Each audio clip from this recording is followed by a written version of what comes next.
تبین الرشد من الغی، سعادت اور رشد اور ہدایت کا راستہ بالکل واضح ہو چکا ہے کج راستوں سے۔ غی ہے جسے غوا بنا ہے، غوا گمراہ ہو جانا، اغوا کا لفظ بنتا ہے گمراہ کر دینا کسی کو، تو یہ غی ٹیڑھ کجی صحیح راستے سے ہٹ جانا۔ قد تبین الرشد من الغی، اچھا اس کی وجہ کیا ہے، یہ دعویٰ کیوں ہو رہا ہے؟ یہ ذہن میں رکھیے، یہ ہے سورہ بقرہ، یہ نازل ہوئی ہے مدنی دور میں، 2/3 قرآن جو ہے وہ ہے مکی جو نازل ہو چکا ہے۔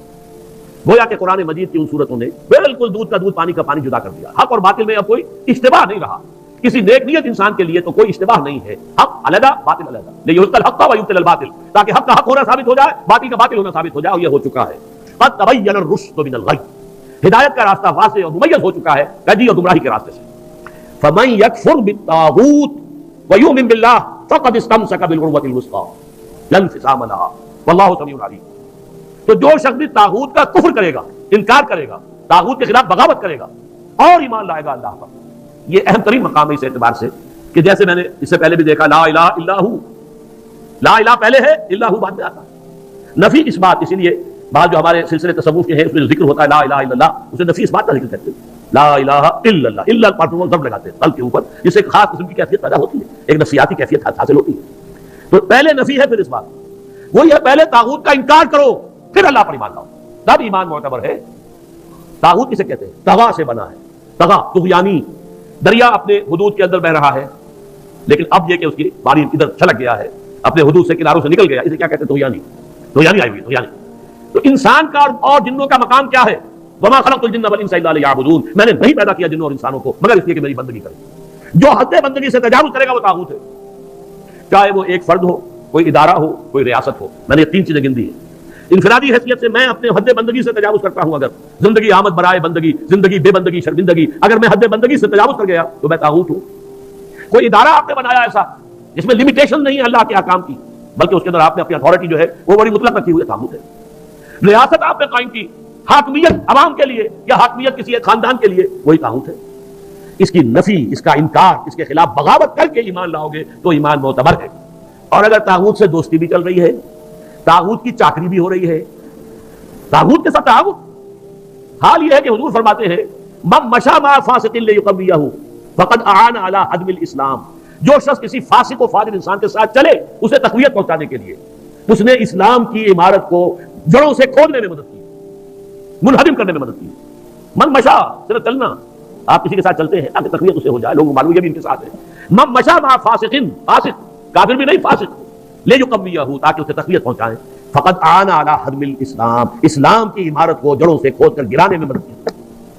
ایک اور حدیث میں آیا اذا مدح الفاسق، جب کسی فاسق کی مدح کی جاتی ہے، غضب اللہ تعالی واہتز له العرش، اللہ تعالیٰ انتہائی غضبناک ہوتے ہیں اس درجے کہ عرش کانپنے لگتا ہے، تھرا اٹھتا ہے عرش، اتنا غضب آتا ہے اللہ تعالیٰ کہ ایک شخص میرا باغی ہے، میرا فاسق ہے، فاجر ہے اور اس کی مدح کی جا رہی ہے۔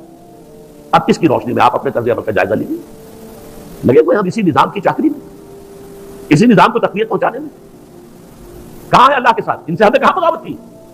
الان، جیسے کہ مجھے واقعہ یاد آ گیا حضور کا کہ حضور اور حضرت عمر ساتھ ساتھ چل رہے ہیں، کوئی چہل قدمی ہے یا کچھ اور معاملہ ہے، حضور پوچھتے عمر تمہیں مجھ سے کتنی محبت ہے؟ عرض کیا کہ حضور آپ مجھے دنیا کے ہر انسان سے زیادہ محبوب ہیں۔ اب آپ آنکھوں میں آنکھیں ڈال کر پوچھتے ہیں اور اپنی جان سے؟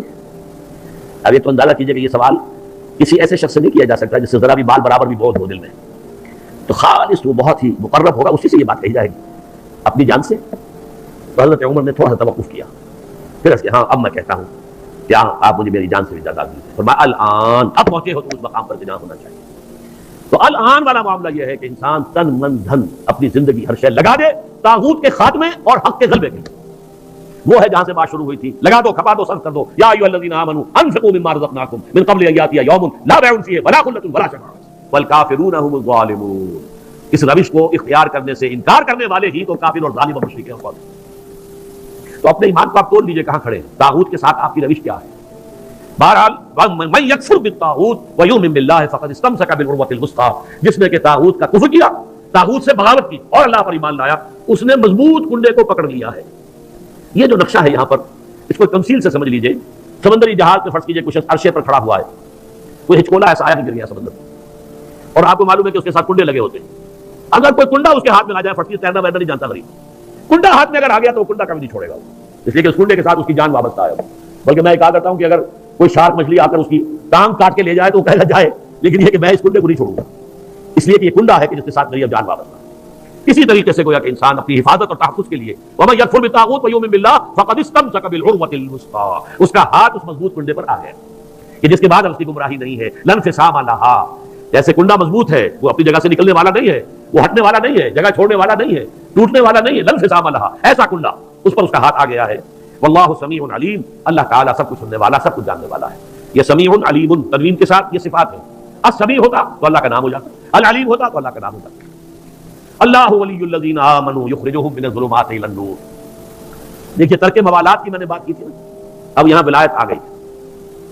اللہ ولی ہے، پشت پناہ ہے، مددگار ہے، محافظ ہے، حمایتی ہے اہل ایمان کا۔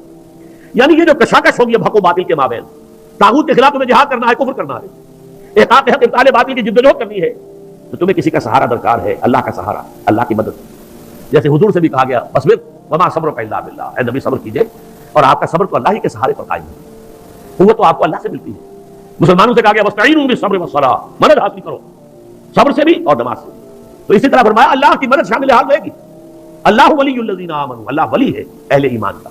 اور یہ رشتہ جو ہے موالات باہمی یا جسے ولایت باہمی کہتے ہیں، یہاں بھی ذرا سمجھ لیجیے، دو لفظ ہیں ہمارے ہاں، لوگ اس کو ایک دوسرے میں کنفیوز کر دیتے ہیں۔ ایک ولایت ہے، ولایت واو کے زبر کے ساتھ، یہ والی سے بنا ہے، والی، والی دمشق یعنی حاکم دمشق، تو ولایت کہتے ہیں حکومت کو، اور ولی سے بنا ولایت، ولایت باہمی۔ جیسے اللہ یہاں دوست ہے اہل ایمان کا، اہل ایمان دوست ہے اللہ کے۔ الا ان اولیاء اللہ لا خوف علیہم ولا هم يحزنون الذین آمنوا وكانوا يتقون لهم البشرى فی الحیاۃ الدنیا والآخرہ۔ آگاہ ہو جاؤ کہ اللہ کے دوست جو ہیں یعنی اہل ایمان، ان کے لیے نہ خوف ہے اور نہ کوئی حزن ہے۔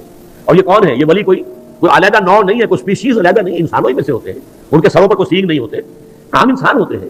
البتہ کیا الذین آمنوا وكانوا يتقون، ایمان اور تقوی، ایمان لائے اور ایمان حقیقی، اور تقوی ہے انہیں پش کر رہا ہے۔ ثم تقوا وآمنوا ثم تقوا واحسنوا واللہ يحب المحسنین، یہ ایمان اور تقوی ہے تو وہی اللہ کا ولی ہے۔ الا ان اولیاء اللہ لا خوف علیہم ولا هم يحزنون الذین آمنوا وكانوا يتقون لهم البشرى فی الحیاۃ الدنیا والآخرہ، ان کے لیے تو بشارت ہی بشارت ہے دنیا کی زندگی میں بھی اور آخرت میں۔ تو وہ ہے ولایت، اللہ کے بندے اللہ کے ولی ہیں، صاحب ایمان۔ یہاں اللہ ولی ہے اہل ایمان، جو بھی وہ طاغوت کے خلاف جد و جہد کریں گے، کشاکش کریں گے، محنت کریں گے، انفاق جان و مال کریں گے، انفاق مال اور بذل نفس کریں گے، وقت خرچ کریں گے، اپنی قوتیں لگائیں گے، جان و مال کے اوپر خطرات مول لیں گے، اپنی اولاد کو انویسٹ کریں گے، تو اللہ تعالیٰ ان کی مدد کرے گا، پشت پناہ ہوگا قدم قدم پر۔ اللہ ولی الذین آمنوا یخرجہم من الظلمات الی النور، اور وہ انہیں نکالتا رہتا ہے اندھیروں سے روشنی کی طرف۔